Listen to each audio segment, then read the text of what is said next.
शिवसेना ठाकरे गटाचे नेते चंद्रकांत खैरे यांनी आज ओबीसी उपोषणकर्ते लक्ष्मण हाके आणि नवनाथ वाघमेरे यांची वडीकोद्री येथे भेट घेतली आहे। ओबीसी आरक्षणाला धक्का लागणार नाही याच लेखी आश्वासन मिळावं या मागणीसाठी जालन्यातल्या वडीगोद्री येथे ओबीसी समाजाचं उपोषण सुरू आहे। हाके यांच्या मागणी संदर्भात मी उद्धव ठाकरे यांची भेट घेणार असल्याचं सांगताना खैरेंनी आम्ही ओबीसी आरक्षणाला धक्का लागू देणार नाही, सरकार फक्त भांडणं लावायला येत असतं असं म्हणत हे सरकार धनगर आरक्षण देत नाही, ओबीसी आरक्षणाला अडथळा निर्माण करतं, मराठा आरक्षण देत नसल्याची प्रतिक्रिया चंद्रकांत खैरे यांनी दिली आहे।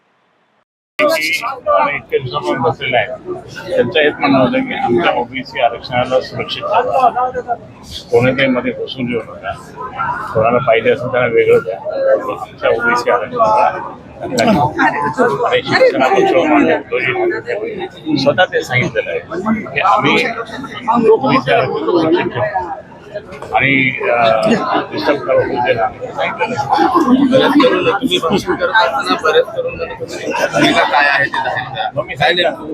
आमची भूमिका सुरक्षित ठेवा हे आमची भूमिका आहे। तरी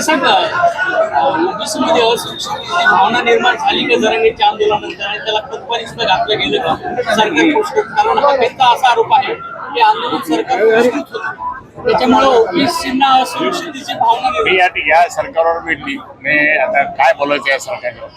हे सरकारना कोणाचं धनगर आरक्षण देत नाही, ओबीसी आरक्षणाला त्या ठिकाणी डिस्टर्ब करतात, मराठा आरक्षण देत नाही, फक्त भांडणं लावण्याचं काम या सरकारने देवेंद्र फडणवीस आणि एकनाथ शिंदे या दोघांनी मिळून हा प्लॅन केलेला आहे आणि त्या दिवशीपासून सगळं चाललं। मी लोकसभेत त्या ठिकाणी ओबीसीच्या बाबतीत, मी लोकसभेत त्या ठिकाणी मराठा आरक्षण बाबतीत, मी धनगर आरक्षणाच्या बाबतीत मी अनेक वेळेस भाषण केलेलं आहे, पण आता मात्र या ठिकाणी हे सगळं राजकारण यांचं वेगळं चाललं, हे राजकारण नसावं असं माझी